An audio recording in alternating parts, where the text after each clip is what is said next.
Okay, friends, once again, welcome back and very good afternoon to everybody. I hope you all are safe, your family members, your relative, your parents, your friends, all are safe. And you are enjoying this new era, this new way of learning. Friends, we had just discussing chapter number 2, that is the unit and dimension is the JEE. And today I told you to solve the assignments of this chapter, right? So I hope you all already had solved the assignment and probably you also had solved the NEET questions of this chapter. So today I'm going to solve your doubt correspondent to this assignment, and then after I'm also going to discuss a difficult level third chapter question. Chapter number 3 के difficult questions भी आज solve करेंगे. So tell me your doubts from the question number 1 to 20 from the assignments. Assignments के 1 to 20 question में से doubt पूछो.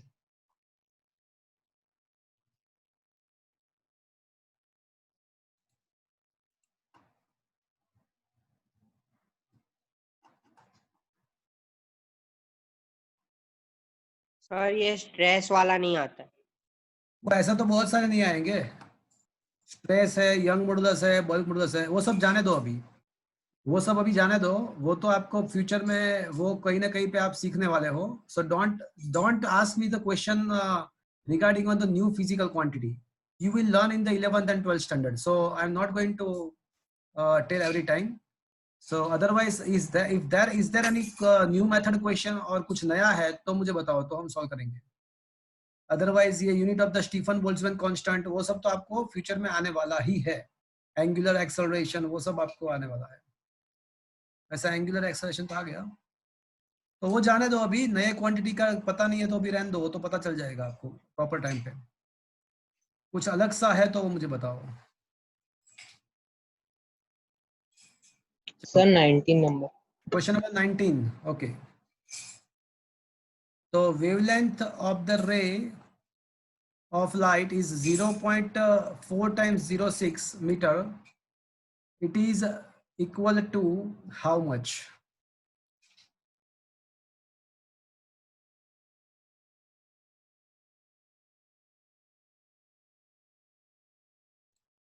पहले तो ये बताओ कि माइक्रोन क्या होता है. तो माइक्रोन का मतलब होता है 10 to the power -6। हाँ, माइक्रोन माइक्रोमीटर। माइक्रोमीटर. माइक्रोन का मतलब माइक्रोमीटर. तो अब क्वेश्चन इंडायरेक्टली क्या है कि 0.000406 metre is equal to how much micrometre. तो फ्रेंड्स सबसे पहले क्या करेंगे कि हमको पता है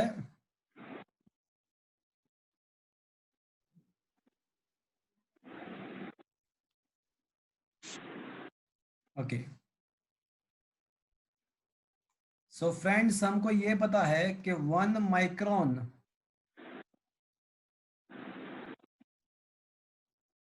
इज इक्वल टू 10⁻⁻⁶ मीटर. तो 1 मीटर इज इक्वल टू कितने माइक्रोमीटर होगा. अगर मीटर को सब जगह इक्वेशन बनाते हैं तो कितना माइक्रोमीटर. 10⁻6 10⁻+6 माइक्रोन होगा. अब मैं कि दोनों साइड मैं ना 0.00006 से मल्टीप्लाई कर दूंगा दोनों साइड. 0.4 टाइम्स 06 दोनों साइड मल्टीप्लाई करेंगे तो 0.00006 into 10⁻6 micrometre, that is micro. तो ये 1 2 3 4 5, तो 6 इंटू 10⁻⁻5 इंटू 10⁻+6 माइक्रोमीटर. तो बाकी बचेगा फ्रेंड्स 60 बचेगा. 60 10⁻1 बचेगा, 6 बचेगा. तो 60 microns. This is the answer. So 60 micron should be the answer. Is that clear to you? Yes, sir. Yes sir. वैसे Yes, sir. जेडब्ल्यू नीट में पूछते नहीं है. ऐसा सिंपल क्वेश्चन आपको नहीं पूछेंगे जेडब्ल्यू नीट में. It is consider to be a very very very simple question. चलो और बताओ question number 1 to 40. Question number 1 to 40.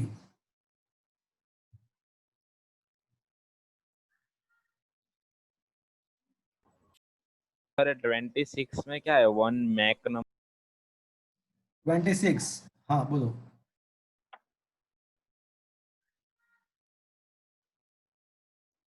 1 Mach number is equals to,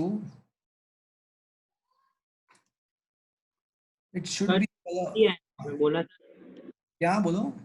आपने बोला था कि ये छोड़ दो ऐसे टाइप के. नहीं नहीं, ये इंफॉर्मेटिव है. ये कोई क्वांटिटी नहीं है, ये it is not any new quantity.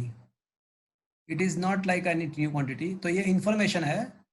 तो 1 मैक नंबर क्या है, तो वो हम देख लेते हैं क्या है. सो इट इज या, कौन सा क्वेश्चन था? 26. 26. हाँ.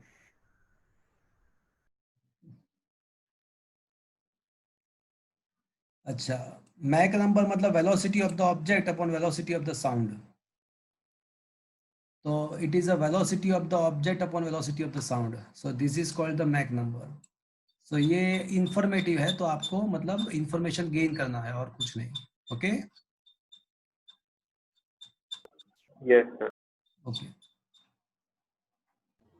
चलो और सर, बताओ. इसमें आएगा ना हाँ सर, ये मैक नंबर ये 12th में आएगा ना? नहीं, ये एक इंफॉर्मेशन है, कहीं पे भी नहीं आएगा फिजिक्स में. तो ये याद रखने का. वो इंफॉर्मेशन है, याद रखने का है.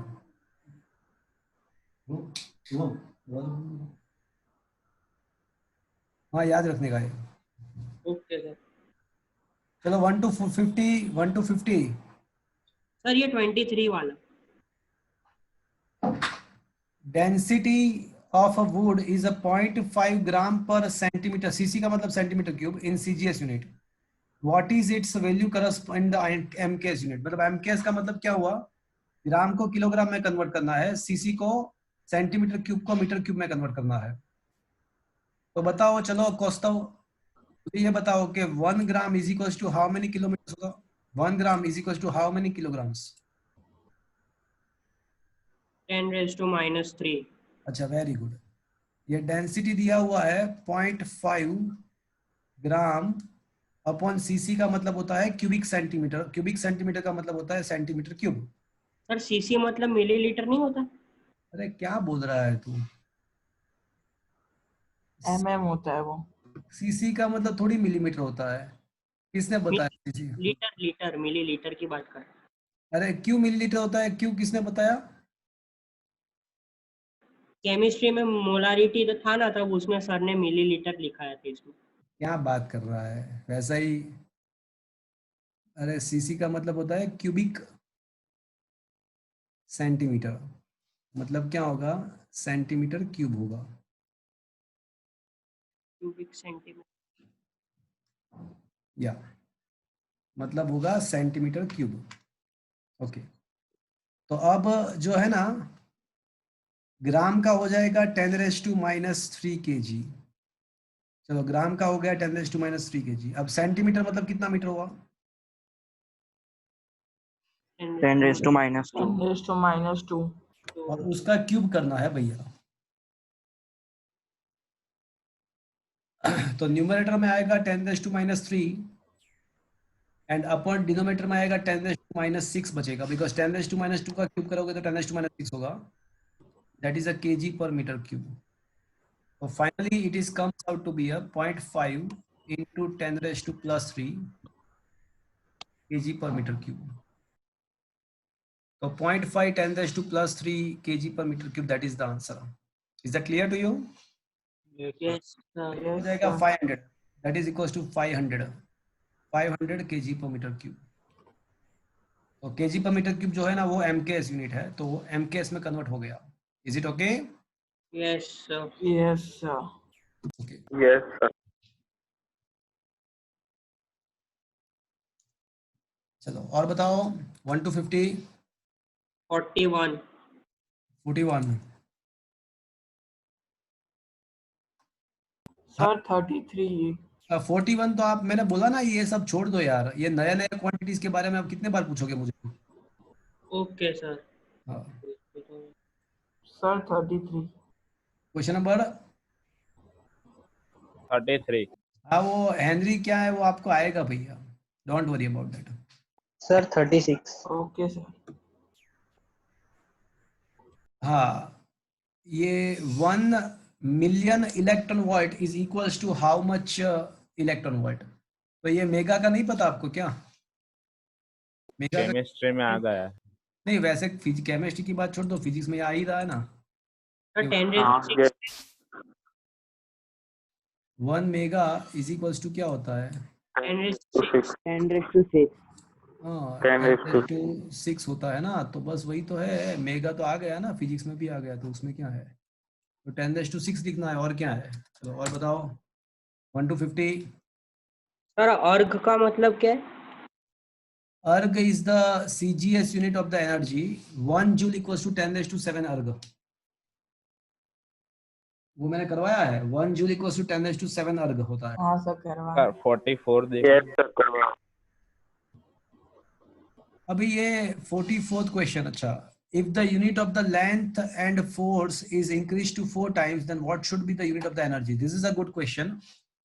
देखो ऐसा है कि फोर्स एंड लेंथ का यूनिट अगर हम 4 टाइम इंक्रीज करते हैं तो एनर्जी के यूनिट के बारे में क्या कह सकते हैं?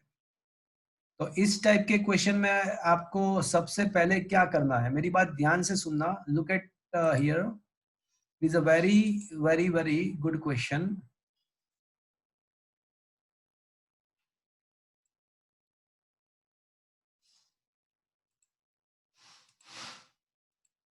ओके, क्वेश्चन नंबर कौन सा? हाँ, 44। Look at the question number 44। Okay, are you able to see the question number 44? Yes sir. Yes sir. Okay, so if the unit of the length and force is increased to 4 times, then what is the happen to the unit of the energy? तो energy का क्या होगा, ऐसा question है। Okay, तो friends सबसे पहले आपको इस टाइप के क्वेश्चन को सॉल्व करने के लिए आपको ऐसा करना है कि energy proportional to force power A, length और distance power B. Length power, because energy का लाना है फोर्स एंड लेंथ में, तो energy U is equals to K force A length B. Putting dimensional formula both the side, m1 l2 t minus 2, k is a dimensional less, force का होता है m1 l1 t minus 2 power a and length मतलब l1 power b। अब comparing both the sides, तो m1 तो m1a बस 1a ही, तो 1 is equal to क्या होगा फ्रेंड्स? ये होगा। Comparing the power of mass है, अब मास का 1 पावर, मास का 1 into a पावर, लेंथ का 2 पावर, लेंथ का a पावर, लेंथ का b पावर, तो 2 is equal to I can say a plus b। अब ये जो ये a का वैल्यू है ना, वो 1 यहाँ पे प्लेस कर देते हैं, तो 2 is equal to 1 plus a, तो इसका मतलब होगा कि a इज इक्वल टू 1 हो जाएगा। Sir B is equal. Sir, B is equal to 1. हाँ, तो a का वैल्यू अगर प्लेस करेंगे तो b का वैल्यू भी 1 हो जाएगा, तो फाइनली b का वैल्यू भी यहाँ पे मुझे 1 मिलेगा। अब दोनों वैल्यूज यहाँ पे सब्स्टिट्यूट कर दो, और इस टाइप के क्वेश्चन में automatically take it for the granted that the k should be equals to 1। Dimensional k का मतलब k का वैल्यू 1 लेने का है, तो फोर्स पावर 1 लेंथ पावर 1। अब इसका मतलब क्या हुआ कि अगर फोर्स का यूनिट में 4 टाइम इंक्रीज करूंगा एंड लेंथ का भी 4 टाइम इंक्रीज करूंगा, तो एनर्जी का कितना टाइम्स इंक्रीज हो जाएगा? 16 times 16 times. Times. Is that clear to you? वैसे ये मैंने पूरा सॉल्व करवाया, बट आपको पहले से ही पता है एनर्जी का यूनिट जूल होता है एंड वर्क डन का भी जूल ही होता है। yes यूनिट जूल होता है, वर्क डन का भी जूल ही होता है, and work is equals to force into the displacement, displacement. मतलब फोर्स इनटू लेंथ। तो मैं ऐसा कहना चाहता हूं कि ये करने की जरूरत वैसे नहीं है, यहाँ पे इस क्वेश्चन में ये करने की जरूरत नहीं है, हम डायरेक्टली ये डिराइव कर सकते हैं। Is that clear?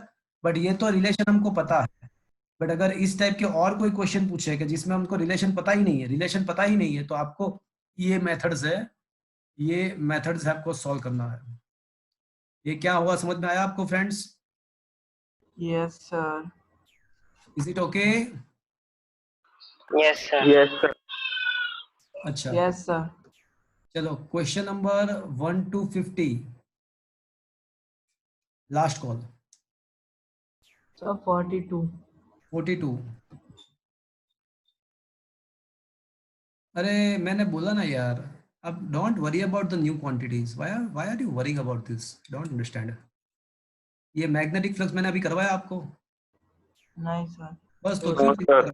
Why are you worrying about this? वो आपको फ्यूचर में सीखने मिलेगा तब उसके। अब एक काम करो, आपके ऐसे जितने भी नए नए क्वांटिटीज है ना, तो वहां पे अभी स्टार एस्ट्रिक कर दो, और 12th स्टैंडर्ड खत्म होने के बाद वापस से एक बार वो देख लेना, और उसके बाद मुझे डाउट पूछना।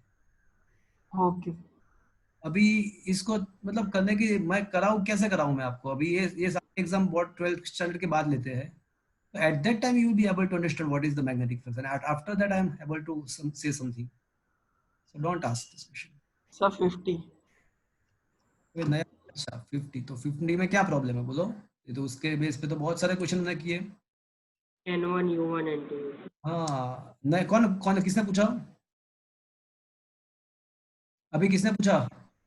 सर मैंने वो हो गया अभी, सॉरी वो किसने? फॉर्मूला भूल गया था। अरे डोंट वरी प्रियांशु प्रियांशु। प्रियांशु, आपका अभी सेकंड चैप्टर बाकी है, तो यू गोइंग टू लर्न। आपको मैंने इस टाइप के क्वेश्चन अभी नहीं कराए हैं, तो आपको इस टेक्स्ट बुक में है इस टाइप के क्वेश्चन, तो आपको मैं अभी वो टॉपिक लेना बाकी है। ये N1U1 is equals to N2U2 के बेस पे हम JEE में कब से ये सॉल्व कर रहे हैं, बट हमारे लीगल बोर्ड का अभी बाकी है आपका। आप you will learn this in board lectures, okay? Okay sir. तो आपको सिंपल सी चीज है कि 100 ग्राम होता है, राइट? तो इसको कितना केजी बोल सकते हैं हम? कैन आई से it is a 0.1 KG? Yes sir. मतलब अगर आप यूनिट चेंज करते हो ना, यूनिट चेंज करते हो तो उसका वैल्यू भी चेंज हो जाता है। देखो,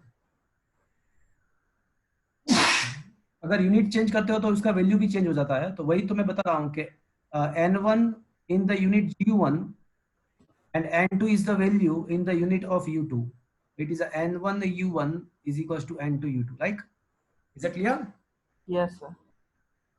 ये इसके बेस पे कुछ क्वेश्चन हमारे टेक्स्ट बुक में भी है, तो वो अभी आपको मुझे चलाना बाकी है, ओके? Okay sir. ओके, चलो और बताओ। सर 61 वाला एक बार बताओ ना। हाँ, पीको का मतलब क्या होता है बोलो? इसमें बताने की क्या जरूरत है बोलो मुझे, किसमें क्या, इसमें क्या बताना है? 61 या 60? 61। अल्लाह, तो मैंने नहीं सिखाया आपको मिली, माइक्रो, नैनो? 10⁻12. 12. Minus. अरे देखो, -12। मतलब कौस्तव, आप थोड़ा सोचो ना यार। 1 pico farad is equal to 10⁻12 farad. Pico का 10⁻12 होता है, फेम्टो का 10⁻15 होता है, हाँ सर। 18 होता है। हाँ पता चल गया सर। तो micro, nano, pico, femto, auto.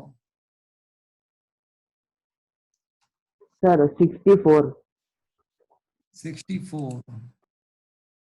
which of the following is not a unit of a time? तो टाइम का यूनिट कौन सा नहीं है? तो टाइम का कौन सा नहीं है देख लो आप, तो कौन सा नहीं है? तो क्या माइक्रो सेकंड है? हाँ है ना, माइक्रो सेकंड है।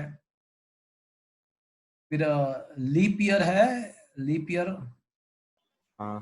वो भी टाइम का है। Yes. अब ल्यूनर मंथ, तो वो भी मंथ ही हुआ, वो भी टाइम का है। सोलर डे एंड पैरालेक्टिक सेकंड, ये क्या है?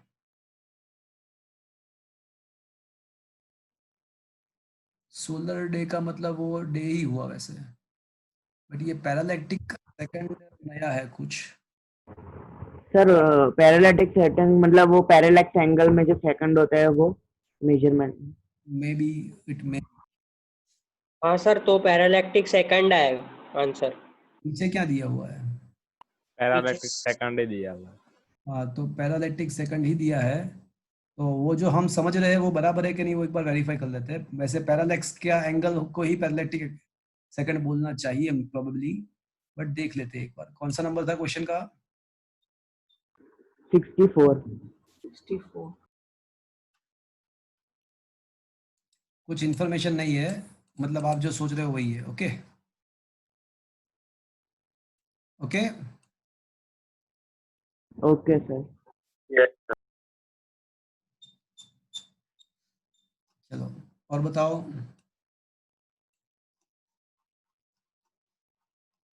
चलो up to 80, up to 80, up to 8080,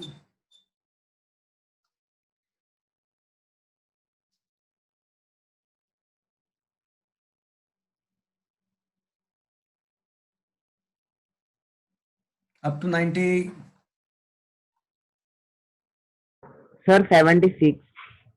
76। Okay बोलो क्या तो पूछना है। कराया हुआ है। कोई बात नहीं, बोलो क्या पूछना है इसमें। चलो ऐसा ऐसा इस टाइप का कराया हुआ है, सेम नहीं कराया हुआ है। तो क्या है भैया कि यहाँ पे ऐसा दिया हुआ है कि इक्वेशन दिया हुआ है, राइट, और पूछा है कि ए का यूनिट क्या है। चलो किसका डाउट है। Height. एक मुझे ये बताओ, plus A by V square का मतलब क्या हुआ, सबसे पहले मुझे ये बताओ। तो इसमें प्रेशर और A अपन V स्क्वायर का डायमेंशन फॉर्मूला सेम आएगा। मतलब डायमेंशन सेम हुआ, उस डायमेंशन सेम होगा उसका मतलब ऐसा होगा कि दोनों के यूनिट भी सेम हो गए।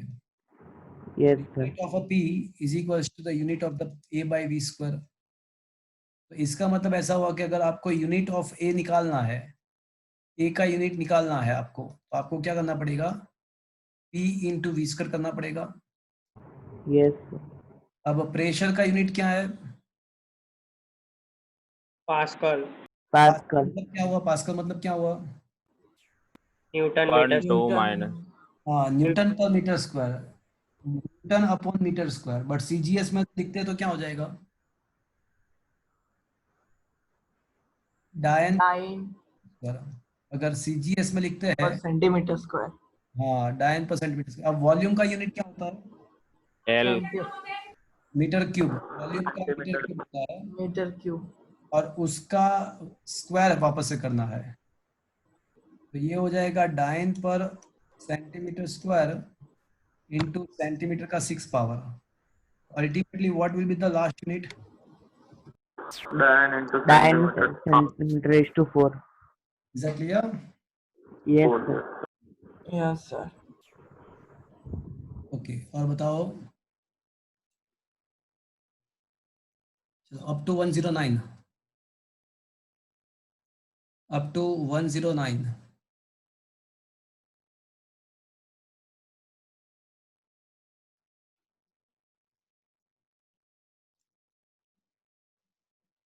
सर।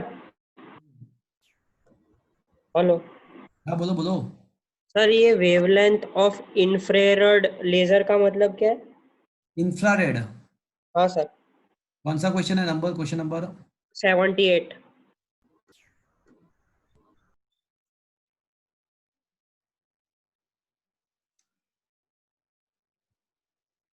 ओके। मतलब आपको पैर मैच करना है। हाँ, वो इंफ्रारेड लेजर का पता नहीं चला। हाँ, distance between the earth and star, star and earth के बीच का डिस्टेंस कितना होता है, तो वो हम किस में मेजर करते हैं, तो लाइट ईयर में मेजर करते हैं। Inter atomic distances in the solid, वो इंटर एटमिक डिस्टेंस जो होता है सॉलिड के अंदर, वो माइक्रोन। माइक्रोन। एंगस्ट्रॉम में होता है, एंगस्ट्रॉम। इंटर एटमिक डिस्टेंस जो होता है ना वो एंगस्ट्रॉम में होता है। Size of the nucleus 10⁻⁻15 metre fermi, size of the nucleus 10⁻⁻15 metre fermi में होता है, फेम्टोमीटर में होता है। And wavelength of the infrared, अब इंफ्रारेड जो लाइट होती है ना उसका वेवलेंथ कम होता है, माइक्रोमीटर के ऑर्डर का होता है। तो आपको नेट पे सर्च कर सकते हो आप, what is the wavelength of the infrared waves? तो when you search out infrared waves के wavelength का कितना होता है तो वो माइक्रोमीटर में आपको देगा.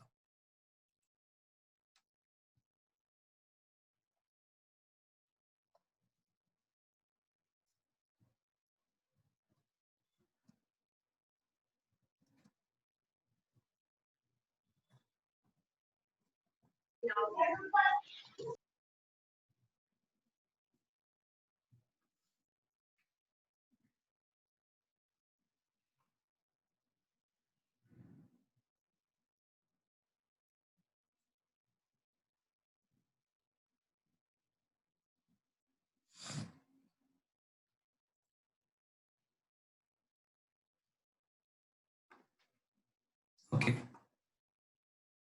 So infrared wavelength of infrared light.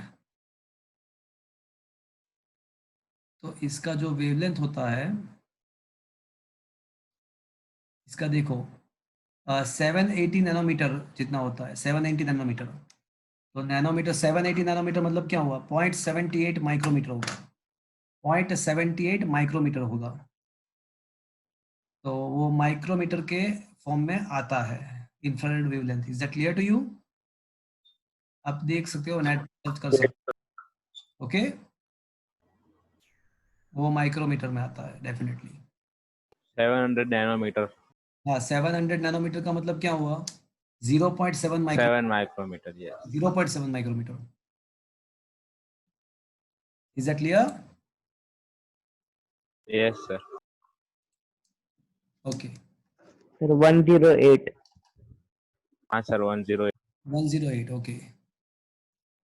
How many, ये कैंसिल कर दो, ये क्वेश्चन को कैंसिल कर दो.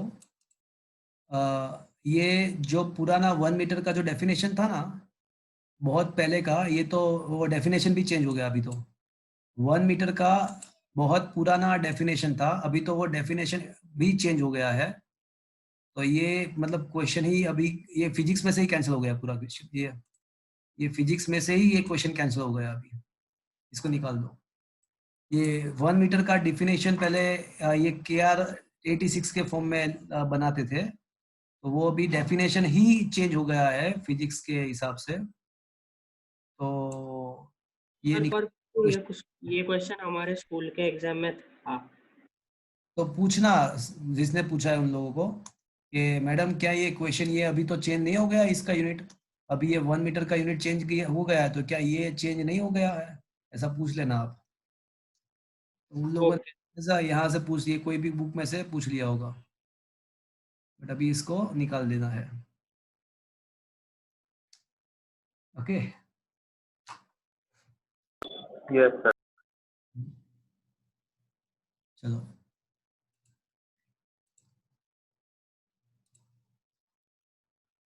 चलो. और टॉपिक नंबर 2, डायमेंशंस. तो डायमेंशंस में मुझे पूछो 1 to 40 में, 1 to 20 में, फ्रॉम द डायमेंशंस 1 to 20.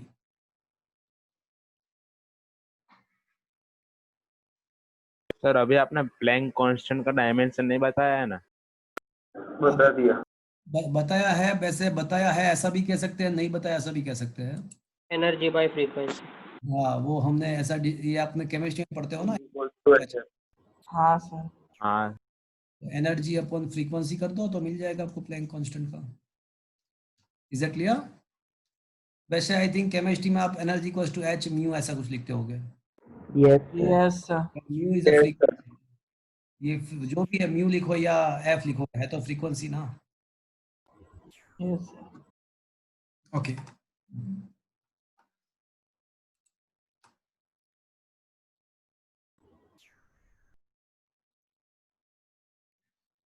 चलो बोलो अब question number 1 to 40 from the dimensions.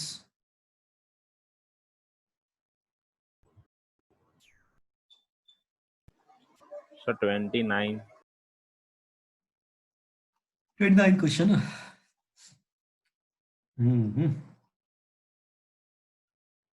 देखो, इसमें आप कुछ भी नहीं कर सकते. पूछो क्यों? क्यों? क्यों? क्वेश्चन, हाँ, क्वेश्चन ऐसा है कि a spherical body of a mass m, radius r is allowed to fall in the medium of a viscosity eta. The time in which the velocity of the body increases from 0 to the 0.63 times than its terminal velocity, which is called the time constant. So what is the dimensional formula of the time constant? वैसे time constant है तो time ही, time constant वैसे है तो time ही, तो ये time का dimensional formula किसका है? तो इसमें आपके पास एक रास्ता ये है कि आप कन्वेंशनल जाओ, कन्वेंशनल मेथड से जाओ. And what is the conventional method? वो पावर वाला, पावर कंपेयर करने का। हाँ, मतलब आपको ये करना है, कन्वेंशनल मेथड ये है, थर्ड अस्यूम करना है कि time proportional to mass power A, radius power B, eta power C, G power D, and velocity भी है, वेलोसिटी पावर ई. तो थोड़ी ना होगा sir. How many variables are there? Variable कितने हैं? No, Five. 5 आएगा। 5 5 है, और वेरिएबल 5 है, और आपको इक्वेशन कितने मिलेंगे? 3। 3। 3. तो क्या 3 इक्वेशन के द्वारा 5 वेरिएबल आप सॉल्व कर सकते हो? No, No. sir. No, sir. तो ये मेथड काम नहीं आएगा, ये method will not work here. That is the limitation of the dimensional analysis. तो अब आपके पास एक ही रास्ता है, एंड आपके पास एक ही रास्ता बचा हुआ है, and the way is you have to proceed to the trial and error method. अब आपको ट्रायल एंड एरर मेथड करना है, तो मतलब क्या करना है, आपको सबसे पहले ऑप्शन ए लेना है. तो ऑप्शन ए में क्या है कि M R square upon 6 pi ईटा. अब m का डायमेंशनल फॉर्मूला है ना, m1 है, रेडियस का स्क्वायर मतलब l स्क्वायर, 6 पाई का तो होता नहीं है, and viscosity, you will learn the viscosity in the future, और विस्कोसिटी का मुझे पता है, मैं डायरेक्टली लिख रहा हूँ, m1 l-1 t-1 होता है.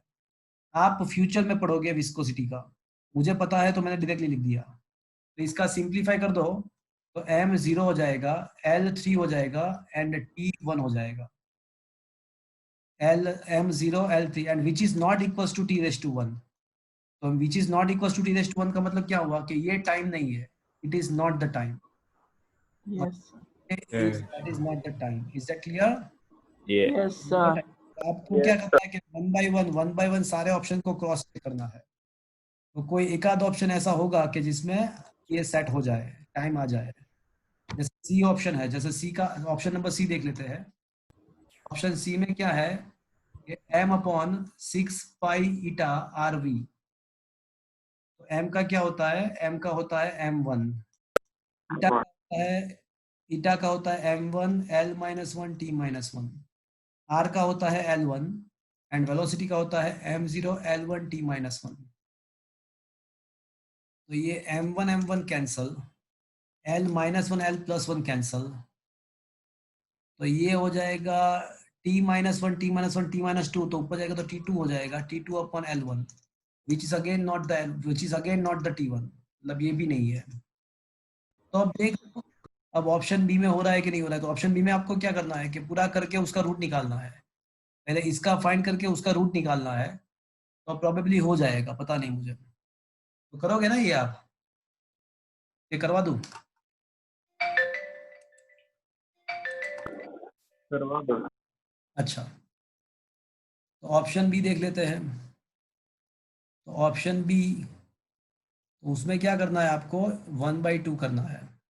अब न्यूमरेटर में क्या है, तो 6 पाई का तो कुछ भी नहीं आएगा, बट न्यूमरेटर में m है, तो m का मतलब m1, r है, r का मतलब l1, ईटा है, ईटा का मतलब m1 l-1 एज वेल. अब g का क्या होता है, तो g का होता है मीटर पर सेकंड स्क्वायर, मतलब l1 t-2 का वापस से स्क्वायर करना है आपको. तो ये तो नहीं होगा, ये तो होगा ही नहीं. पूछो क्यों?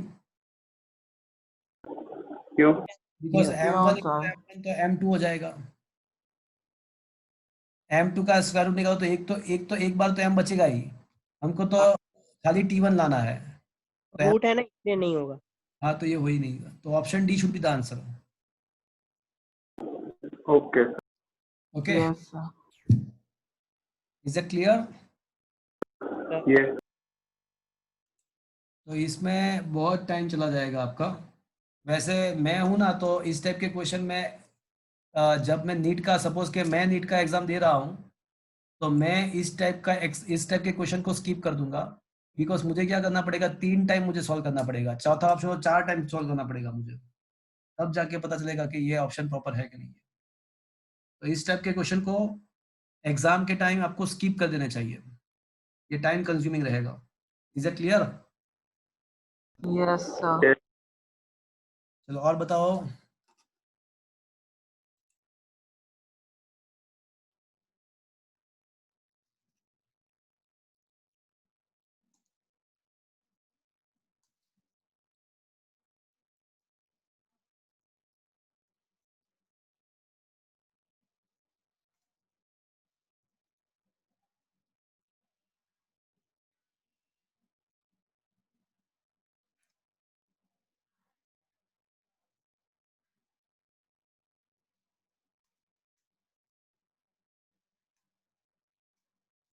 स्प्रिंग कांस्टेंट का मतलब फोर्स अपॉन लेंथ होता है, फोर्स अपॉन डिस्टेंस होता है। तो स्प्रिंग कांस्टेंट का मतलब फोर्स अपॉन डिस्टेंस करके सॉल्व करना है आपको। Is it clear? Yes sir. चलो और बताओ, up to question number 40।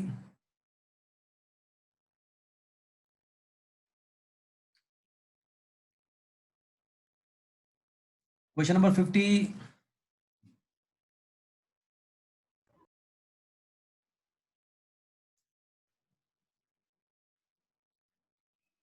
Power. Sir ये 45 में SHM क्या? Simple harmonic motion. एसएचएम का मतलब होता है सिंपल हार्मोनिक मोशन। बट वो चीज हमारे लिए अभी काम का नहीं है। अभी तो हमको जो दिया हुआ है periodic time is depend on the density, pressure and surface tension. तो वो तो कन्वेंशनल मेथड ही करना है आपको, यस find करना है। ओके, चलो बताओ फ्रेंड्स, क्वेश्चन नंबर 1 to 60। ये डायमेंशन में क्वेश्चन नंबर 1 to 60। सर 58 एक बार देखो ना। हाँ 50। हाँ, तो क्या करना है इसमें आपको? पता ही नहीं चल रहा क्या करना है। तो इसमें पता चलने की जरूरत कहाँ पे है आपको? एप्सिलॉन नॉट को परमिटिविटी बोलते हैं एंड म्यू नॉट को परमीएबिलिटी बोलते हैं। तो परमिटिविटी आप 12th में इलेक्ट्रिसिटी में पढ़ोगे एंड परमिएबिलिटी आप 12th में मैग्नेटिज्म में पढ़ोगे।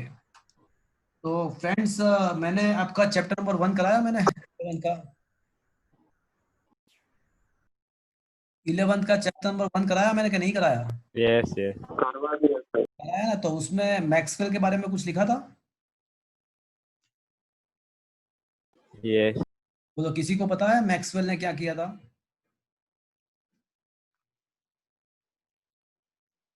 तो किसी को पता है मैक्सवेल ने क्या किया था चैप्टर नंबर 1 में?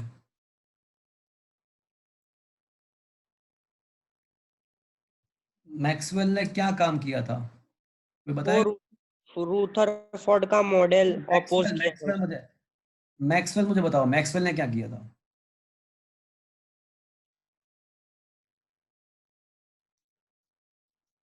Sir 4 equations. तो मैक्सवेल ने ये किया था, उसने है ना इलेक्ट्रोमैग्नेटिज्म को लिंक किया यस सर, एक बता। ऑप्टिक्स के साथ। हाँ। तो मैक्सवेल ने इलेक्ट्रोमैग्नेटिज्म को ऑप्टिक्स के साथ लिंक किया। तो ये जो इक्वेशन है ना 1/μ0 × 4ε0, तो ये मैक्सवेल ने ऐसा प्रूव कर दिया था कि μ0 का वैल्यू रखा, उसका यूनिट रखा, एप्सिलॉन का यूनिट लिखा, इसका यूनिट लिखा, तो वो जो है ना वो 3 × 10⁸ मीटर पर सेकंड आ रहा है, ऐसा मैक्सवेल ने प्रूव किया था। मतलब ये जो क्वांटिटी है ना μ0, वो परमिएबिलिटी, वो मैग्नेटिज्म के साथ लिंक्ड है। ये मैग्नेटिज्म के साथ लिंक्ड है, एंड परमिटिविटी जो है ना वो इलेक्ट्रिसिटी के साथ लिंक है। बट उसके साथ किसका आंसर आया, तो कि भाई velocity of light. Velocity of the light का मतलब क्या हुआ, वो क्या हो गया, ऑप्टिक्स। तो ये जो इक्वेशन है ना वो फिजिक्स के लिए रिवॉल्यूशनरी, ये इक्वेशन फिजिक्स के लिए रिवॉल्यूशनरी इक्वेशन है, बिकॉज ये जो इक्वेशन है वो मैग्नेटिज्म, इलेक्ट्रिसिटी एंड ऑप्टिक्स के बीच में रिलेशन है ऐसा शो कर रहा है, and it is actually it is proved by the Maxwell. तो ये है ना वेलोसिटी ऑफ लाइट आ रहा है, इसका मतलब इसका यूनिट जो होगा वो वेलोसिटी ऑफ लाइट होगा। You will learn in the future. Is that clear to you? But इसका physics point of view importance बताया, प्रूफ तो मैंने, आप इसका प्रूफ तो आपको मिल जाएगा फ्यूचर में 12th में, बट इसका physics point of view importance क्या है मैंने आपको जस्ट ये बताया आपको। ये जो इक्वेशन है वो रिवॉल्यूशनरी इक्वेशन है, वो 3 ब्रांच को कंबाइन करता है, इलेक्ट्रिसिटी, मैग्नेटिज्म एंड ऑप्टिक्स को। Is that clear to you?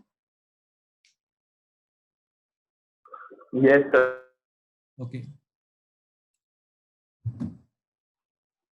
चलो अप टू 60।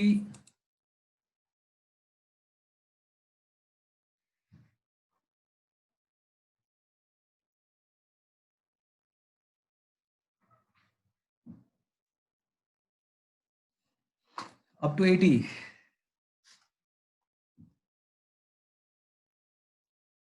चलो up to 100, up to sir 90 में 90, इसकी बात कर रहे हो,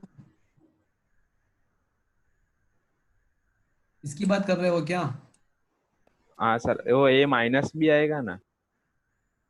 क्या लिखा है पहले ये बोल दो, पहले लिखा है क्या, बोलो। Have different dimension, 2 quantities A and B. अच्छा, अलग अलग डायमेंशन है, तो क्या अलग अलग डायमेंशन है तो उसका सब्ट्रैक्शन हो सकता है? वो नहीं हो सकता है। डिवाइड आएगा ना, डिवाइड करने का है ना। डिवाइड होगा। तो क्या हो सकता है, अलग अलग क्वांटिटी का एडिशन और सब्ट्रैक्शन तो हो ही नहीं पाएगा। हाँ, बट डिवीजन हो सकता है, जैसे वेलोसिटी, जैसे speed is equal to distance upon time. तो डिवीजन तो किसी भी क्वांटिटी का हो सकता है, अलग क्वांटिटी हो सकता है। तो क्या पॉसिबल आंसर आएगा? A by B. ए हाँ, is that clear to you? Yes, sir. Okay, और बताओ।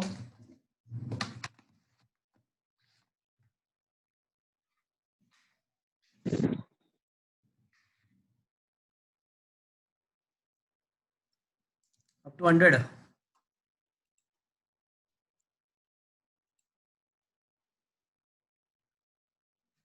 96.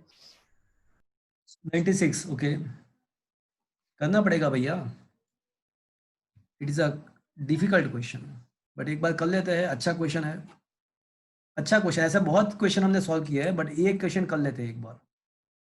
वैसे ऐसे बहुत क्वेश्चन हमने सॉल्व किए हैं, बट तो भी इसको एक बार सॉल्व कर लेते हैं।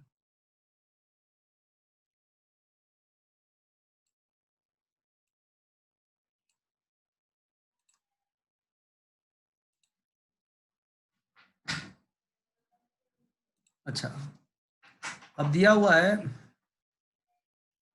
कि period of time of vibration of the liquid drop depends on the surface tension, मतलब सरफेस टेंशन के ऊपर डिपेंडेंट है, उसका पावर ए अज्यूम कर लेते हैं, रेडियस के ऊपर डिपेंडेंट है, एंड डेंसिटी के ऊपर डिपेंडेंट है। तो आपको करना क्या है, आपको पीरियोडिक टाइम का एक्सप्रेशन निकालना है। तो फ्रेंड्स हम क्या करेंगे, दोनों साइड हम डायमेंशनल फॉर्मूला प्लेस कर देंगे, m0 l0 t1। अब सरफेस टेंशन का डायमेंशनल फॉर्मूला पता है फ्रेंड्स आपको?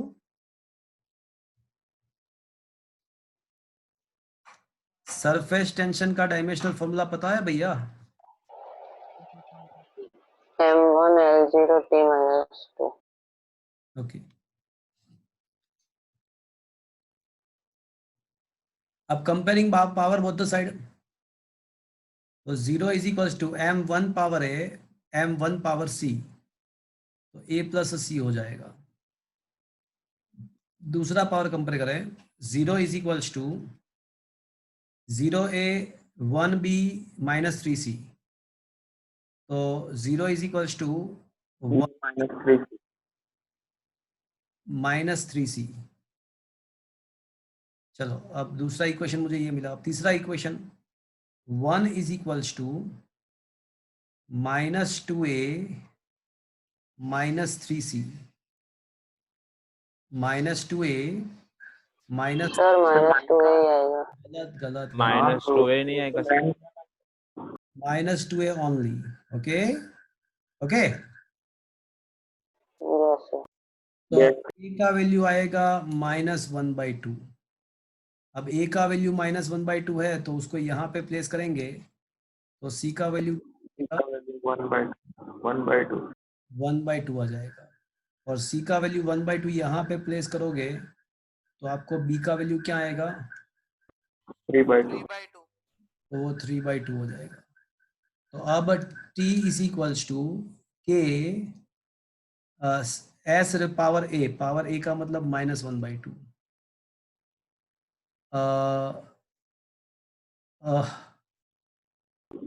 R power b, radius power b का मतलब 3/2 एंड डेंसिटी पावर c का मतलब 1/2.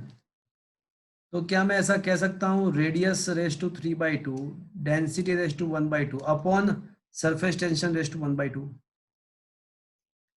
yes sir. 1/2 पावर का मतलब क्या हुआ? रूट हुआ. तो सबका तो रूट होगा बट यहाँ पे r³ बचेगा. 1/2 मतलब रूट. तो ऐसा कोई ऑप्शन है? r³ density upon s. Option A is the right answer. Is that clear? Yes sir. sir. Is it okay? Yes, sir. sir. Yes sir.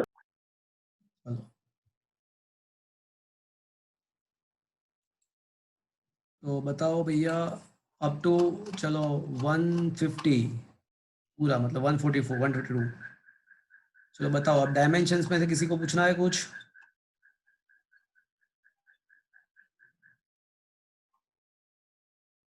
Up to 142 किसी को पूछना है अब?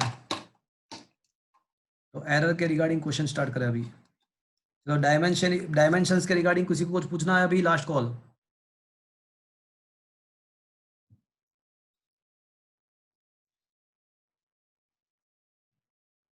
Okay errors.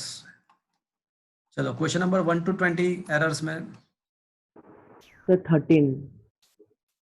Question number 13. 13. Okay. Thin copper wire इसी की बात करो ना. Thin copper wire. Yes sir. A thin copper wire of a length L meter increases in its length by 2% when heated by 10 Celsius. What is the percentage increment in the area when a square copper sheet of a length L meter is heated by 10 Celsius? चलो मुझे ये बताओ कि area is equal to क्या होता है? L into B. L square. L square. Square plate है तो क्या हो जाएगा? L square. तो delta A by A is equal to क्या होगा? 2 delta L. 2 delta 2 L by delta L. L by दोनों साइड परसेंट एरर लगा देते हो तो अगर लेंथ का इंक्रीज 2% है तो what should be the percentage error of the area? 8%. 4%. 4% होगा ना भैया. 2 into 2 कितना होता है? 8 थोड़ी होता है, 4 ही होता है ना. हाँ सर, हाँ सॉरी. पता चला क्या? हाँ सर, वो कैलकुलेशन.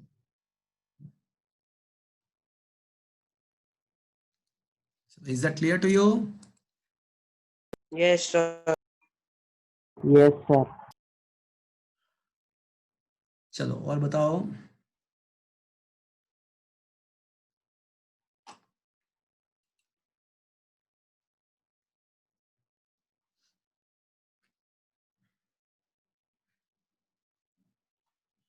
चलो एरर क्वेश्चन नंबर 1 to 28.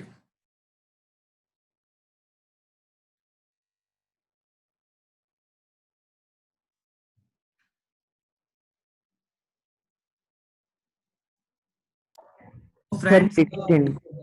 मेरी एक बात सुन लो, अगर मैंने आपको ऐसा बोला है कि आपको ये असाइनमेंट सॉल्व करके लाना है, अगर मैंने लास्ट टाइम आपको ऐसा बोला है कि भाई नेक्स्ट संडे हम इस असाइनमेंट को सॉल्व करेंगे, तो आपको बाय हुक और कुक वो कंपलसरी सॉल्व करना है।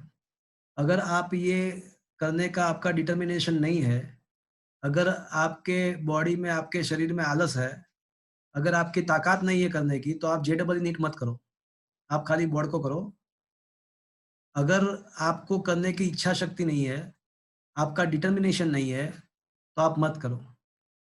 बिकॉज अगर आपको जेडबल नीट क्रैक करना है, तो आपको ये असाइनमेंट, ये जितने भी असाइनमेंट मैं यहाँ पे दूंगा वो आपको करना ही करना है, और वो प्रॉपर टाइम में करना है। बिकॉज नेक्स्ट टाइम अब हम सेकंड चैप्टर नहीं करेंगे, हम थर्ड चैप्टर करेंगे। तो जो गया वो गया।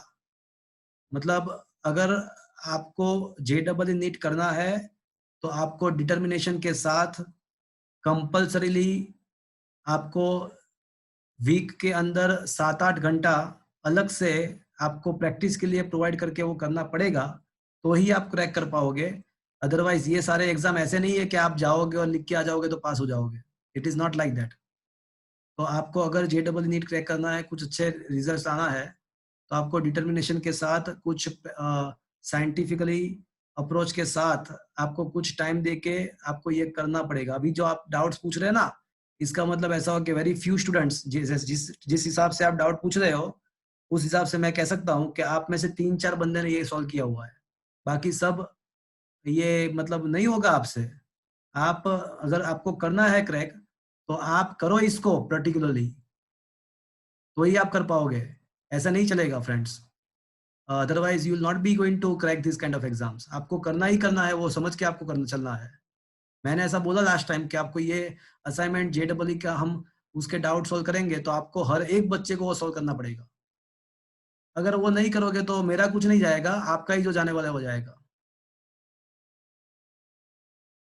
तो आप बहुत कम डाउट पूछ रहे हो, मैं ऐसा बोल रहा हूँ। आपको डाउट खत्म नहीं होने चाहिए, ऐसे धीमे धीमे धीमे ऐसे मैं डाउट सोल्व कर रहा हूँ, इसका नहीं चलना चाहिए। बहुत सारे डाउट्स होने चाहिए, मतलब आपके प्रॉपर वे से। बोलो up to 120, up to 28। 16। Question number 16. The relative density of a material of a body is found by weighing the first in air and then in water.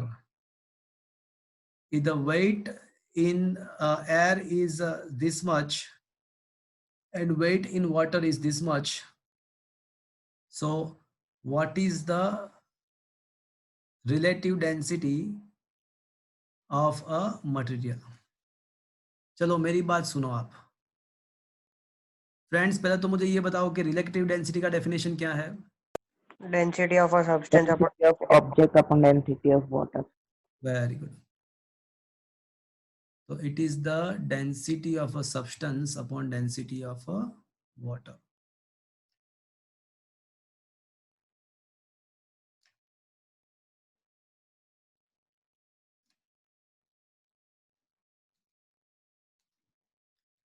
So relative density is equals to density of an object upon density of water.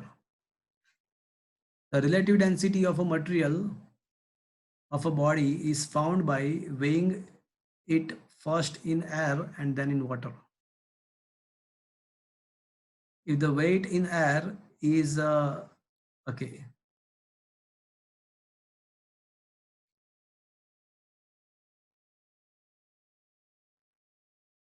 weight in air is this much and weight in water is this much,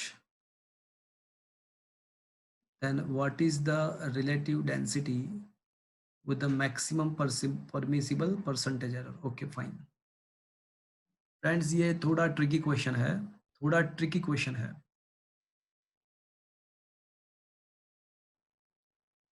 okay, थोड़ा मैं आपको थोड़ा मुझे यहाँ पे explain करना पड़ेगा कि आर्किमिडीज प्रिंसिपल पता है। Yes, sir. हाँ बोलो क्या Yes, पता sir. है? आर्किमिडीज प्रिंसिपल क्या है, पता है किसी को?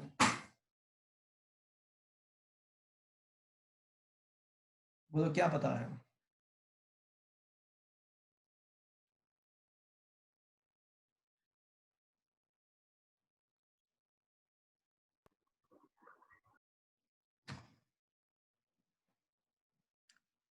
ओके, देखो मेरी बात सुनो।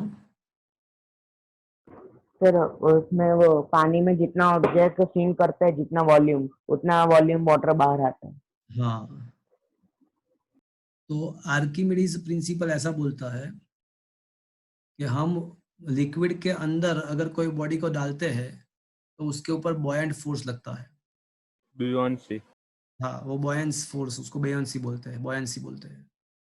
तो वो जो बॉयंट फोर्स जो होता है ना, वो जो बॉयंट फोर्स जो होता है वो मतलब ऐसा कह सकते हैं कि weight in water is equals to actual weight minus buoyant force FB। Yes. तो actual force minus buoyant force. अब बॉयंट फोर्स का फॉर्मूला पता है कि आपको क्या होता है? बॉयंट फोर्स का फॉर्मूला क्या है पता है आपको? No. Is the weight of of object upon density of water. displaced liquid. It is a weight of the displaced liquid. Sir buoyancy मतलब वो फ्लोट करना। वही वही वही बॉयंसी का मतलब वही हुआ। मतलब आप कोई भी ऑब्जेक्ट को पानी या कोई भी लिक्विड में डालते हो तो उसका जो वेट होता है ना वो कम हो जाता है पानी के अंदर, because of buoyant force. Because buoyant force जो है ना वो अपवर्ड डायरेक्शन में लगता है। तो अब यहाँ पे हमको दिया हुआ है कि वेट ऑफ द वाटर जो है ना, वेट ऑफ द वाटर वो क्या है? Weight in the water, weight in water. तो वेट इन द वाटर हमको दिया हुआ है 4 है ना, 4 प्लस और माइनस 0.05 दिया हुआ है। एक्चुअल वेट का मतलब weight in the air, actual weight का मतलब वेट इन द एयर। तो वेट इन द एयर हमको दिया हुआ है 5.00 प्लस और माइनस 0.05 दिया है। एंड अगर माइनस बॉयंट फोर्स, तो अगर बॉयंट फोर्स को सब्जेक्ट को इक्वेशन बनाते हैं तो यहाँ पे बॉयंट फोर्स को अगर सब्जेक्ट को इक्वेशन बनाते हैं तो ये हो जाएगा 5.00 प्लस और माइनस 0.05 माइनस 4.00 प्लस और माइनस 0.05 ऐसा होगा। बट फ्रेंड्स आपको पता है कि चाहे सब्ट्रैक्शन हो या चाहे एडिशन हो, बट आपको एरर फाइंड करने के लिए तो क्या करना पड़ेगा आपको? Addition. एडिशन। Addition. दोनों के एरर का एडिशन ही करना पड़ेगा। सर मतलब पर ये परसेंटेज एरर बोल रहा है। अरे थोड़ी देर मेरी बात सुनो, अभी जो कर रहा हूँ मैं वो देखो शांति से। तो ये 5 माइनस 4 क्या होगा फ्रेंड्स? 1. 1.00 प्लस और माइनस मुझे क्या पड़ेगा? 0.01। 0.1 हो जाएगा, 0.10 हो जाएगा। चलो ये यहाँ तक समझ में आया आपको न्यूटन में? Yes, sir. तो ये क्या मिला मुझे? बॉयंट फोर्स मिला। अब आपको पता होगा, मैंने बताया अभी आपको कि बॉयंट फोर्स क्या होता है। तो wait of the displace liquid, यहाँ पे लिक्विड मतलब वाटर है, तो बॉयंट फोर्स मतलब क्या होगा कि weight of the water. And weight का फॉर्मूला जो है ना वो mg है, माजी मतलब m वाटर g। वेट का मतलब weight is equal to gravitational force, weight माने gravitational force. But mass is equal to क्या होता है? Mass is equal to volume into density of water into g। तो बॉयंट फोर्स का ये formula है। This is Archimedes principle. Buoyant force is equal to weight of the displaced liquid, यहाँ पे as a liquid water है, and mass is equal to volume into density, because density is equal to mass upon volume. तो mass is equal to volume into density. तो ये मुझे मिल गया, इसका मुझे आंसर मिल गया 1.00 प्लस और माइनस 0.1। ये मुझे बॉयंट फोर्स अभी मिला। अब एक्चुअल वेट, वेट का मतलब क्या हुआ? तो भाई वेट इज इक्वल टू माजी होता है। तो माजी मतलब क्या हुआ कि v रो g, और वो एक्चुअल वेट कितना है? ऑब्जेक्ट का एक्चुअल मतलब एयर में, एयर के अंदर जो वेट होता है उसका एक्चुअल वेट है, वो कितना है? 5.00 प्लस और माइनस 0.1। अब सोचो friends, actual weight upon buoyant force अगर करते हैं हम, एक्चुअल Sir, 0.05. हाँ 0.05 सॉरी।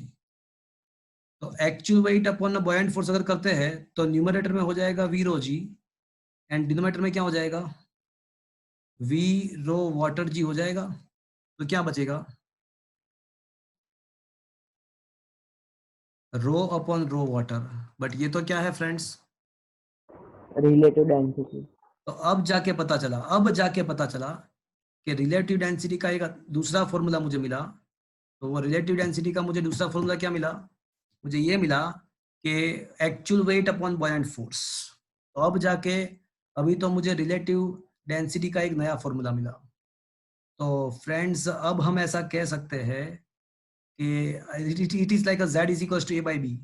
तो delta z by z is equal to delta w by w plus delta buoyant force upon buoyant force. क्या ये बात समझ में आया आपको? अब जाके वो पता चला,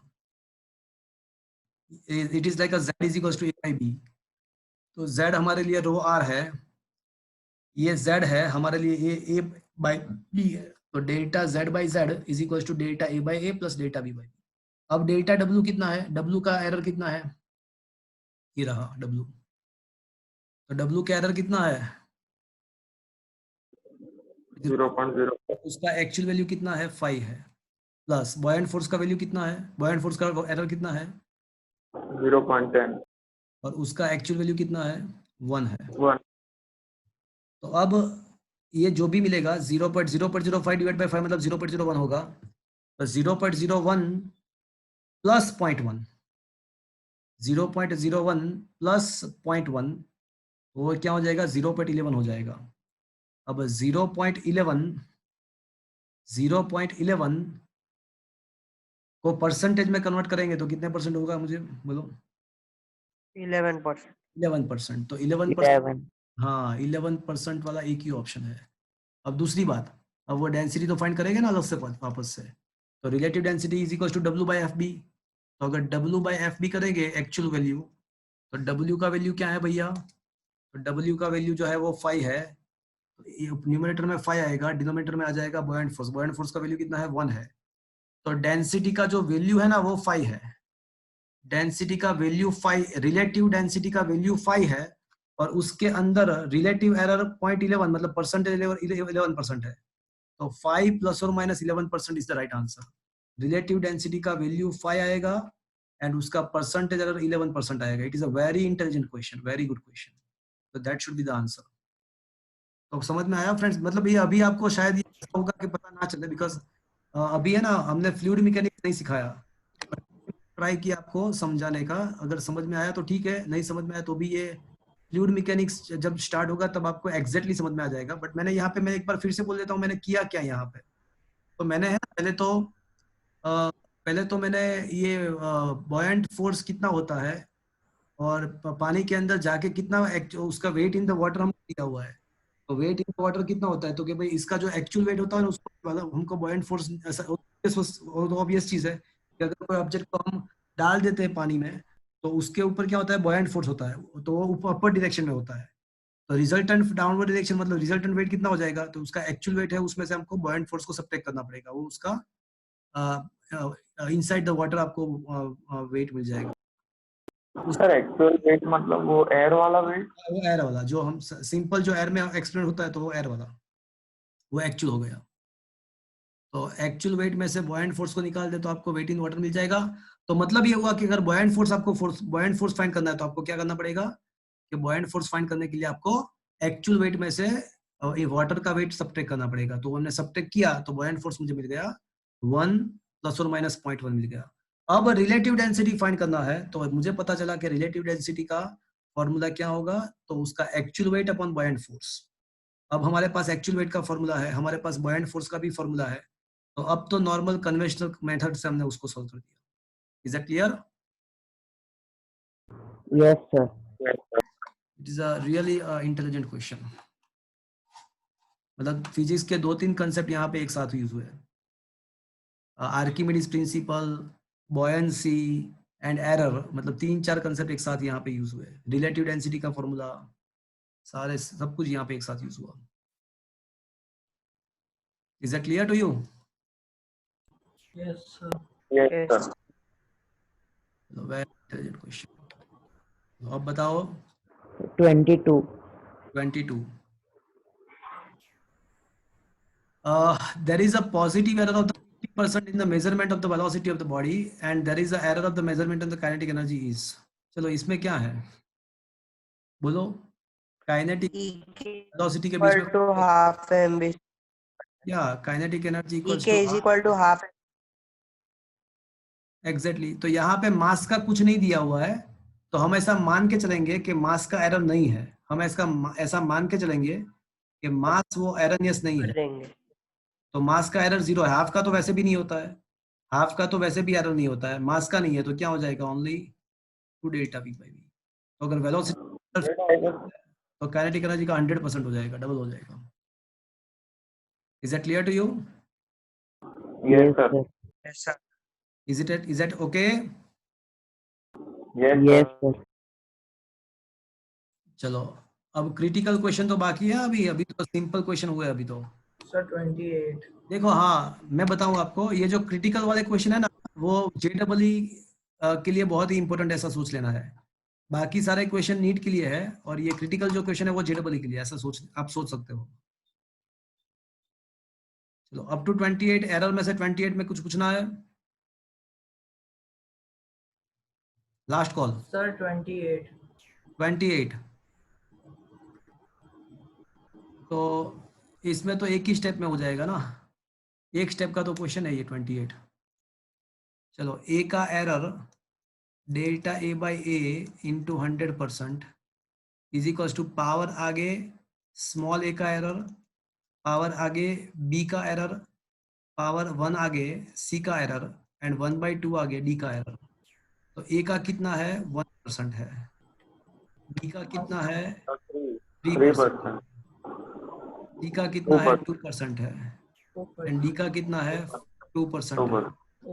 तो आंसर आ जाएगा 2 + 9 प्लस 2 + 1, तो 9 + 2 + 1 9 + 3 14 आंसर आएगा। इसमें क्या है, खत्म। Sir is it okay? Yes sir. Sir 22 में आंसर क्या बोले हैं? इसमें 22 में आंसर क्या बोले? मैंने 100 बोला था वैसे। सर पीछे 125% दिए, सॉल्यूशन कुछ अलग ही है। हाँ सही बात है, एकदम सही बात है, एकदम सही बात है। मैं बताऊँ अभी क्या प्रॉब्लम हो गया, बहुत बड़ा प्रॉब्लम हो गया। देखो ये जो है ना, हाँ सही बात है, एकदम सही बात है। थोड़ा मुझे आपको एलैबोरेट करना पड़ेगा, इसको एक्सप्लेन करना पड़ेगा, मेरी गलती हो गई यहाँ पे। आप एक बात हमेशा याद रख दो कि हम ये जो करते हैं ना, ये जो जैसे kinetic energy is equals to half mv² है, तो ये delta k by K is equals to 2 times delta v by v। This is applicable only for small changes, that is 1 to 10%। मतलब ये 0 से 10%, बाकी जितने सारे भी अब तक जितने भी हमने क्वेश्चन किए ना, उसमें कभी भी देखो 10% से ज्यादा एरर नहीं था, कोई भी इंडिविजुअल क्वांटिटी का, कोई भी इंडिविजुअल क्वांटिटी का 10% से एरर ज्यादा नहीं था, 1% 2% ऐसा ही कुछ था। तो ये एरर का जितना, मैं सुनो मेरी बात, तो ये एरर का जितना भी कैलकुलेशन है वो स्मॉल परसेंटेज के लिए ही है। ओके, तो अब यहाँ पे क्या है कि यहाँ पे काइनेटिक एनर्जी प्रपोज, ये काइनेटिक एनर्जी का फॉर्मूला क्या है, हाफ mv²। तो नया काइनेटिक एनर्जी क्या होगा, हाफ mv-² होगा। जो नया काइनेटिक एनर्जी है वो हाफ mv-² होगा। तो यहाँ पे हम वो जो मेथड है ना एरर का, वो नहीं कर सकते, बिकॉज वो है ना स्मॉल परसेंटेज के लिए ही वैलिड है। तो अब हम क्या करेंगे, तो मैं बताऊँ आपको क्या करेंगे। तो अब यहाँ पे हम k' करेंगे। तो अगर k' करेंगे तो it is v'² upon v², v'² upon v²।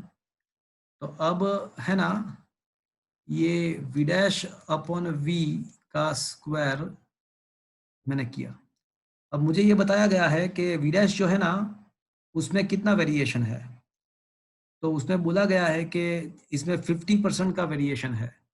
मतलब जो नया वेलोसिटी है वो पुराना जो है उससे 50% बढ़ता है। 50% बढ़ना मतलब 0.5 जितना बढ़ना। 50% का इंक्रीमेंट होना मतलब 50% का सिंपल कन्वर्सेशन करो तो 50 डिवाइड बाई 100 मतलब 0.5। 50% का वेरिएशन होना मतलब जो था वो तो था ही, बट उसके अंदर 50% का वेरिएशन है। मतलब ऐसा कह सकते हैं कि V dash equals to V तो था ही और उसमें 50% का एडिशन हुआ, बट 50% का मतलब 50 बाई 100 मतलब 0.5 हो जाएगा। तो ये हो जाएगा v प्लस 0.5 v। तो नया जो वेलोसिटी है वो 1.5 v हो जाएगा। अब ये जो वैल्यू है ना उसमें यहाँ पे प्लेस करेंगे हम, तो ये k dash upon k new kinetic energy upon old kinetic energy equals to 1.5 v अपॉन v the whole square. v get cancelled और 1.5 का स्क्वायर क्या होता है 15 का 1.5 का स्क्वायर हो जाएगा 1.25। तो अब मुझे ये बताओ कि k dash is equals to क्या हो गया 1.25 के हुआ, मतलब कितना परसेंट हुआ, कितना है तो वो 125% हुआ। सर 2.25 होता है। हाँ, हाँ सर 2.2। तो ये 225% ऑफ के हुआ। तो इंक्रीमेंट कितना हुआ मुझे ये बताओ कि ये इंक्रीमेंट कितना हुआ, काइनेटिक एनर्जी में कितना इंक्रीमेंट हुआ। तो 225% होना मतलब 100% तो पहले से ही था, तो कितना बढ़ा, बढ़ा कितना बोलो, 125। 125% इंक्रीमेंट हुआ। तो क्या ये बात पूरा समझ में आया। यस। Yes sir. सर इसमें 50%। हाँ बोलो बोलो बोलो, पहले 50% नहीं था सर। क्या बोल रहे हो। आपने बोला ना पहले 100% था, पर पहले 50% नहीं था वो। नहीं नहीं नहीं ऐसा नहीं है। मुझे ये बताओ कि आपके पास 100 रुपीज है, ओके 100 रुपीज है, और मैं उसमें 50% का इंक्रीमेंट करता हूँ, तो अब आपके पास कितने हो जाएंगे। 150। हाँ तो मैंने वही किया कि मेरे पास जो पहले था वो मैंने लिया प्लस उसमें मैंने 50% को ऐड किया, तो ये हो जाएगा k प्लस 0.5 के मतलब v plus 0.5 v। Is that clear. Yes sir. और लास्ट में काइनेटिक एनर्जी 225 अच्छा मैं थोड़ा और आपको इलेबरेट करता हूँ तो आपको और मतलब इजी समझ में आ जाएगा। ये लास्ट स्टेप जो है ना वो शायद आपको ना समझ में आया, तो मैं उसको थोड़ा और इलेबरेट करता हूँ। ओके देखो मैं आपको अभी जो दिखाऊंगा तो आपको एग्जैक्ट समझ में आ जाएगा कि ऐसा मैंने क्यों लिखा। ओके तो ये जो हुआ ना k डैश इक्वल्स टू मुझे फाइनली क्या मिला, मुझे k dash equals to finally क्या मिला 2.25 के मिला। तो क्या मैं ऐसा कह सकता हूँ कि k प्लस 1.25 के,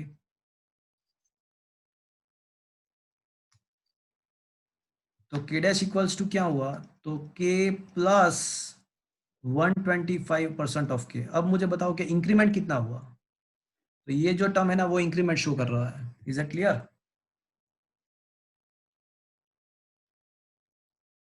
इज इट ओके नाउ।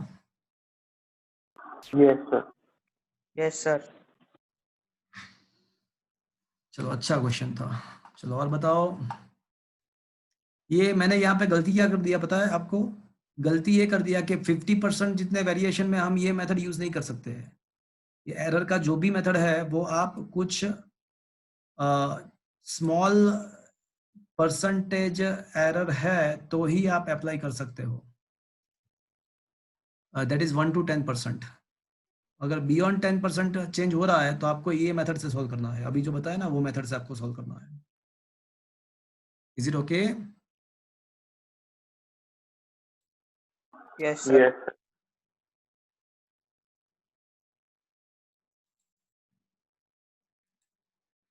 चलो और बताओ up to 28।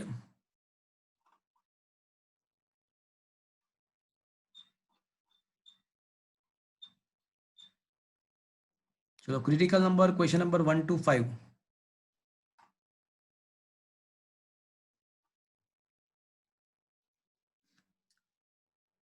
Critical question number 1, चलो मैं कराता हूँ आपको, क्वेश्चन नंबर 1 में आपको कराता हूँ।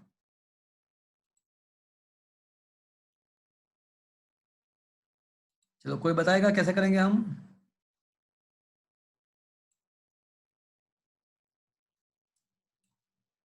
N1 U1 N2 U2. अच्छा,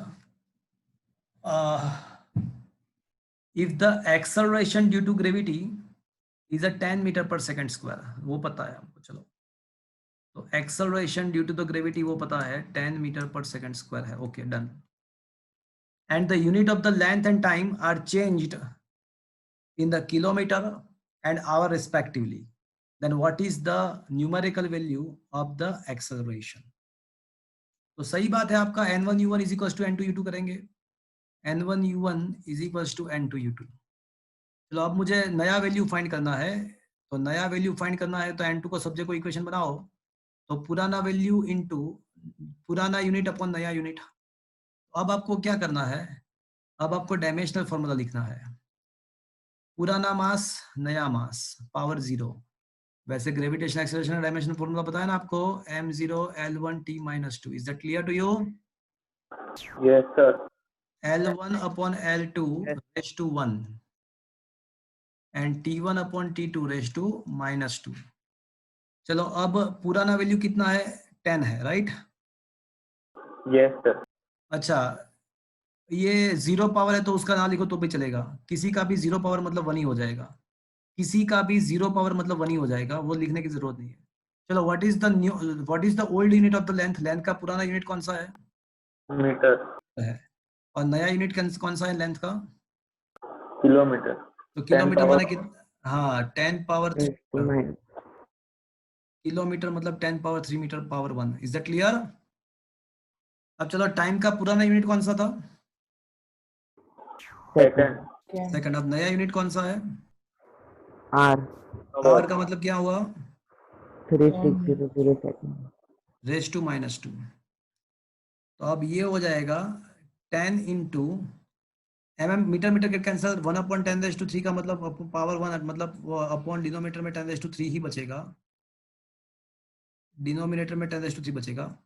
अब यहाँ पे 3600 का -2 पावर है, तो डिनोमिनेटर में 3600 का -2 पावर, तो न्यूमरेटर में जाएगा तो क्या हो जाएगा? चलो एक स्टेप में बढ़ाता हूँ, 3600 का Power to meter. पावर, तो वो न्यूमरेटर में जाएगा तो प्लस हो जाएगा ना, तो ये 10 divide by 10⁻³ into multiplied by 3600 2 times 3600 का स्क्वायर। चलो एक स्टेप यहाँ पे मैं लिखता हूँ, तो अब इसको यहाँ पे सिंप्लीफाई करेंगे तो n2 इज इक्वल्स टू 10/1000 मतलब 1/100, 10/1000 मतलब 1/100, और बाकी बचेगा 3600 वंस अगेन 3600 स्क्वायर है ना, तो एक बार 100 कैंसिल। तो आपको करना क्या है, 36 इंटू 3600 करना है।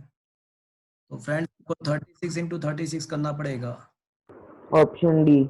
हाँ तो वो कर लो आप, जो भी आता है 36 इंटू 36 मतलब जो करना है वो कर लो, तो ये ऑप्शन डी आ जाएगा। Is that clear to you? Yes, sir. क्या ये बात समझ में आया? Yes, sir. Yes, sir. चलो अब आपको यहाँ पे करना है, which of the following does not the representing the frequency, इनमें से कौन फ्रीक्वेंसी को रिप्रेजेंट नहीं कर रहा है? तो आपको रेजिस्टेंस, Sir, डायरेक्ट वो ही कर देना, हाँ क्या बोल रहे हो? डायरेक्ट वो प्रोपोर्शनल से कर देना, थर्ड एप्लीकेशन। नहीं, थर्ड एप्लीकेशन में क्या प्रॉब्लम रहेगा कि यहाँ पे आर भी है, आर कुछ ऑप्शन आर एंड सी में दिए हुए हैं, कुछ ऑप्शन आर एंड एल में दिए हुए हैं, तो प्रॉब्लम हो जाएगा।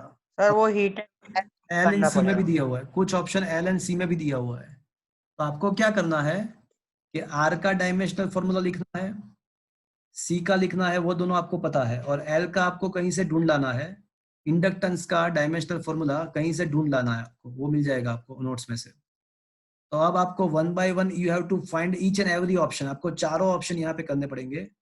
1/RC करना पड़ेगा, R/L करना पड़ेगा, 1/√LC करना पड़ेगा, LC/L करना पड़ेगा, तो आपको ये चारों ऑप्शन करना पड़ेगा।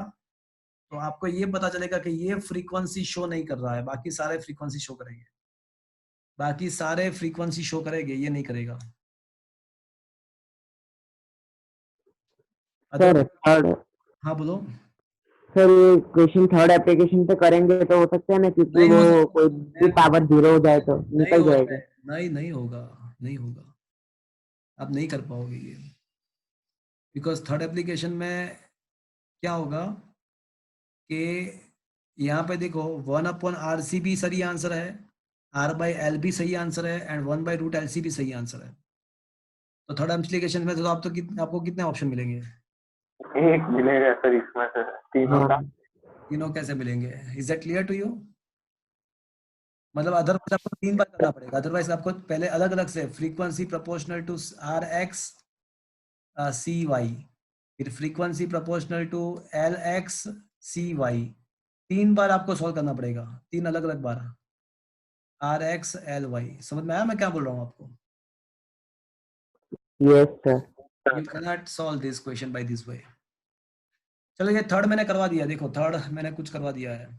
हाँ सर ये नोट्स में है। डिफ्यूजन कांस्टेंट डिफ्यूज नोट्स में है हमारे। हाँ चलो फोर्थ क्वेश्चन देखो।